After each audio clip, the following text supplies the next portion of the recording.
Hi, this is Brian. Welcome back to another Heroic Plus One. The last several Plus Ones, we've been having fun mining some wisdom from our recent Johnson family trip to Houston to watch the Dynamo FC play Toronto FC.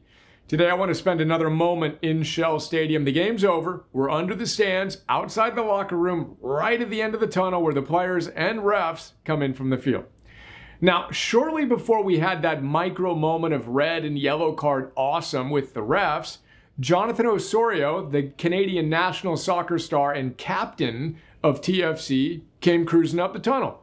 I said hi and congratulated him on a great game, and I told him that Emerson was one of his biggest fans. He smiled and asked if he'd like a picture. We said, let's go.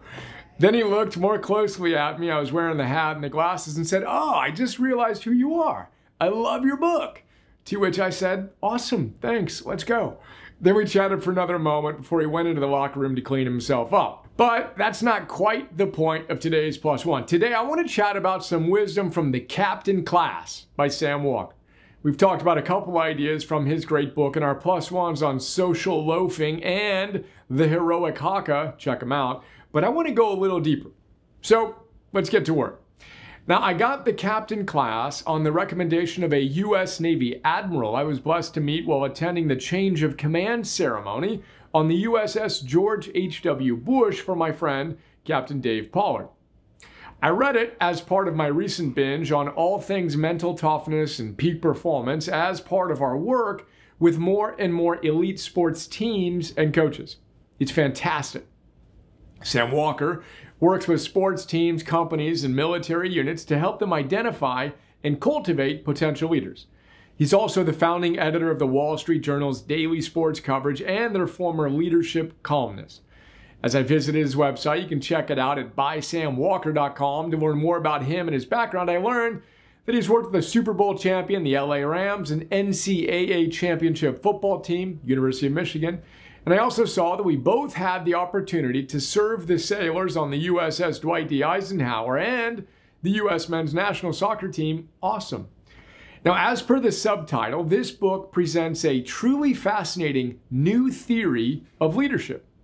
After studying over 1,000 teams, Sam found 17 teams that passed all of the 8 tests he designed to determine the greatest sports dynasties of all time. The teams that made the cut, well, they included the New York Yankees from 1949 to 53, the Hungary national soccer team from the 50s, the Montreal Canadiens, the Boston Celtics, the Brazil national team from 58 to 62, the Pittsburgh Steelers, the Soviet Union hockey team, the New Zealand All Blacks, the Cuba women's volleyball team, the Australia women's field hockey team, the San Antonio Spurs, the New England Patriots, Barcelona Soccer, the France national men's handball team, just watched them in the Olympics, and another New Zealand All Blacks team from 2011 to 15. Now, the question is, what do all of those truly historically great teams have in common? He says an uncommon captain. As he puts it, the most critical ingredient in a team that achieves and sustains historic greatness is the character of the player who leads it. And that's today's Plus One. Let's go be the heroic captains of all the teams we're blessed to be on when? All day, every day, especially today.